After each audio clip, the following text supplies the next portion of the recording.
better. New at 11. It was a jaw dropper. A controversial email from a local church. Some call it racist. Tonight, viewers respond and the church fires back at my report. The drums of war. Americans urging Congress not to strike Syria. To a letter, they say no, do not go into Syria. Tonight, how lawmakers from the Carolinas plan to vote. The worst thing you could think of. The search for Erica. What private Facebook messages reveal about the girl's disappearance. But she's not missing. Health alert. North Carolina researchers issue a new warning about sun damage. The important message about sunscreen that doctors are not giving to patients. This WBTV high-definition program is sponsored by Honda Dealers of the Carolinas. WBTV News at 11 starts right now. Tonight, church leaders respond to our story about this email calling for white people only at its front doors. We have it here. Good evening and welcome. I'm Molly Grantham. I'm Paul Cameron. Thanks for joining us. Charlotte's Freedom House Church, known for its diversity. But some of the congregation were angry when they got this email outlining a strategy to attract more whites. And our first story about this controversy also angered a lot of church members. All new at 11 o'clock, Brigida Mack obtained another email from the same church challenging her report. Brigida. Molly, in this latest email, the church attacks us, the media, calls us the enemy. But it also says members have forgiven the senior pastors, including the black woman who wrote that initial email. But for one former member, forgiveness isn't the only solution. Monday night, former member Carmen Thomas first sounded off about a controversial email from Freedom House Church. That was a hurtful email. An email to church greeters that said it wanted only white people at the front doors of the church to bring the pendulum of our racial demographic back to the midline. Carmen says it was hard to believe given how the church values diversity. Our pastor all the time talks about diversity. You know, I was there a year ago and he had the entire front rows stand up and show the entire congregation the diversity. WBTV has reached out to Freedom House several times. Its senior ministers acknowledged that in the latest email, saying interviews have been requested, but we haven't responded because our apologies are owed and have been given to you, our church family. They also admit that email upset a lot of its members, saying nearly everyone who was hurt and offended by the original email followed Jesus' principle laid out in Matthew 18 and came to us directly and allowed us to repent and seek their forgiveness. But Carmen, who understands the importance of forgiveness, points out it's not the only issue. That's not the issue. The issue is like respect, justice. The email then attacks us, saying it's disturbed by how the media has spun this situation with sensationalism and ratings-boosting headlines. But Carmen says she's more concerned with who approved that original email. I've been there for 2 years. I work behind the scenes, and I'm convinced that nothing, not a thing, comes to the surface without somebody's approval from the top. Now, this email also said that Freedom House is defined by its diversity and, quote, that means we love everyone no matter what. Live in the newsroom tonight, I'm Brigida Mack, WBTV, on your side. Just in at 11 o'clock, the teenager shot by a classmate at a high school in Winston-Salem is speaking out for the first time. And so I turned around like, I got shot, somebody help me. If I would have fainted or something, I wouldn't have made it. Police say Christopher Richardson shot Antoine Porter during a school fire drill last week. He was treated and released from the hospital. There are new developments tonight with the crisis in Syria. A Senate panel okays the strike, but puts limits on what President Obama can do. We have developed language that we believe appropriately narrows the scope, duration, and breadth of the authority granted to meet congressional concerns. The Senate Foreign Relations Committee approved the measure. The full Senate votes next week. Then it will go on to the House of Representatives, where it faces a tougher fight. We saw that today when Secretary of State John Kerry faced aggressive questions from a South Carolina congressman. Mr. Kerry, you have never been one that has advocated for anything other than caution when involving U.S. forces in past conflicts. Because I volunteered to fight for my country, and that wasn't a cautious thing to do when I did it. Mr. Secretary, secondly, when I was in the Senate, I'm going to finish, Congresman. I am going to finish.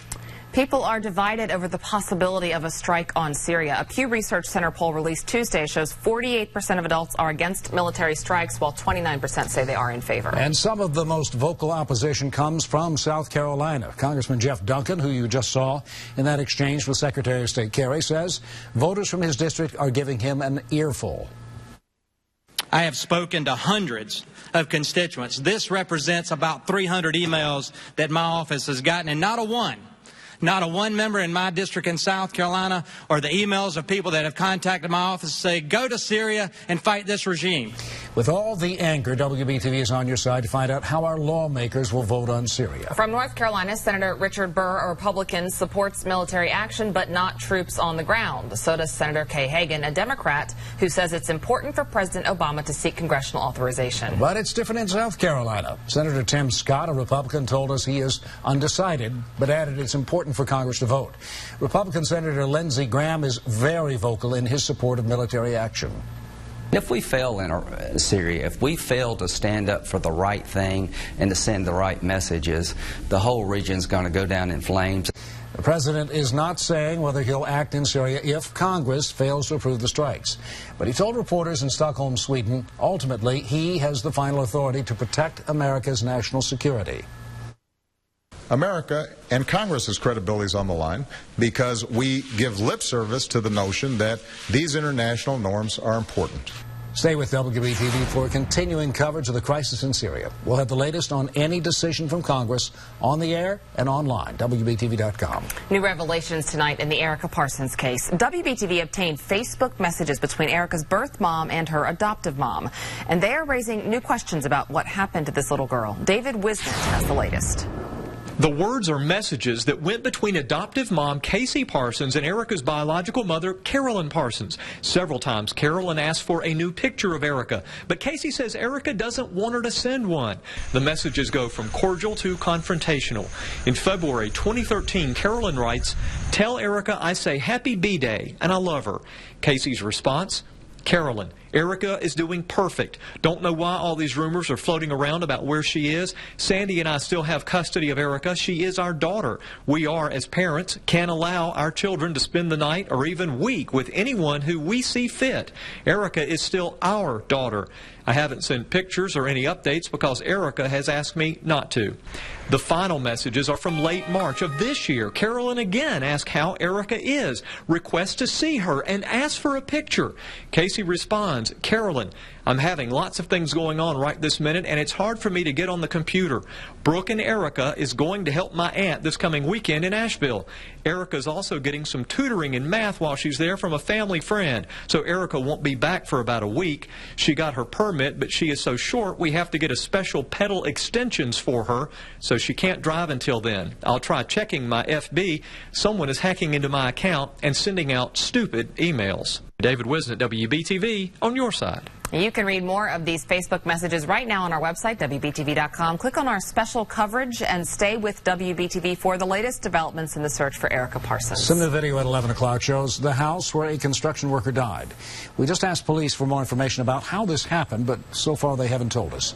The worker died about 8 o'clock this morning at the construction site on Cherry Street near Dilworth. His name was Jose Antonio Villalobos. A woman accused of killing the former mayor of York, South Carolina, told a judge and an entire courtroom she will not testify in her own defense. I grew up a Christian. I am a Christian. My most confidence is in God anyway, not the courtroom.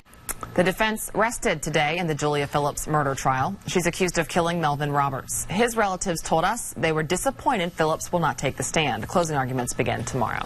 Now at 11 o'clock, Ariel Castro's family reacts to news he hung himself in an Ohio prison cell. His cousin says she broke down in tears when she first heard. You know, as I just started reflecting on things, I cried a little bit. It wasn't for him. I did all my crying 4 months ago. You know, I cried for the girls. Well, Castro's the man convicted of holding 3 women captive in a Cleveland, Ohio house for more than a decade, raping them, even beating them to force miscarriages if they became pregnant. The prison where Castro died is investigating to find out how he was able to kill himself under such intense supervision. New at 11 o'clock, Governor Pat McCrory in a showdown with lawmakers. The governor ordered state officials not to take any action to implement a new law requiring drug testing for welfare recipients. McCrory vetoed that law, but the state legislature overrode the veto today. McCrory says he will not enforce it until lawmakers provide money to pay for it. McCrory says there is enough money to pay higher salaries to teachers who earn advanced degrees. Last week, we told you about this letter Charlotte-Mecklenburg Schools wrote to lawmakers urging them to please do that. McCrory says he will fight for teacher raises again next year. We love to show you dumb crooks making stupid decisions. Watch this cell phone video of a police car peeling off in Fayetteville and the officer running. That's because a woman he was trying to arrest got away, jumped in the car, and took off. The woman crashed into 3 other cars. Police then caught her. She is in jail tonight, and there goes the officer after his car. Can you say that one more time? We love to show you video of dumb crooks doing dumb things. Is that what you said? Things. Stupid I think things. is what I said, yeah. We do. Eric Thomas in the First Alert Weather Center with what you can expect when we wake up. Hey, Eric. All right. Good evening to you, Molly. That was quite the video. Molly just asked, what are we doing in the morning? Here it is, 69 degrees. Your out-the-door forecast. Yeah, it's going to be a very nice start as we are on the backside of the front. They kicked off a few thunderstorms on the radar. You'll see that the front now well off to our south. And also coming up in just a few minutes, the new update now and our first tropical storm update with Gabrielle, which also happens to be the 7th storm of the season. But we still haven't had any hurricanes yet. I'll let you know if that changes. It's all coming up. Stay tuned in your 7-day First Alert forecast. A man in South Carolina's last hope to find a kidney that will save his ailing wife. It hadn't been hard on me. Tonight, he's overcome with emotion as this mission comes to an end. That's next at 11 o'clock. Plus, researchers in North Carolina discover doctors may be failing their patients, leaving them exposed to a dangerous cancer risk that could all be prevented. You're watching WBTV, the best choice for news at 11. We're back after this.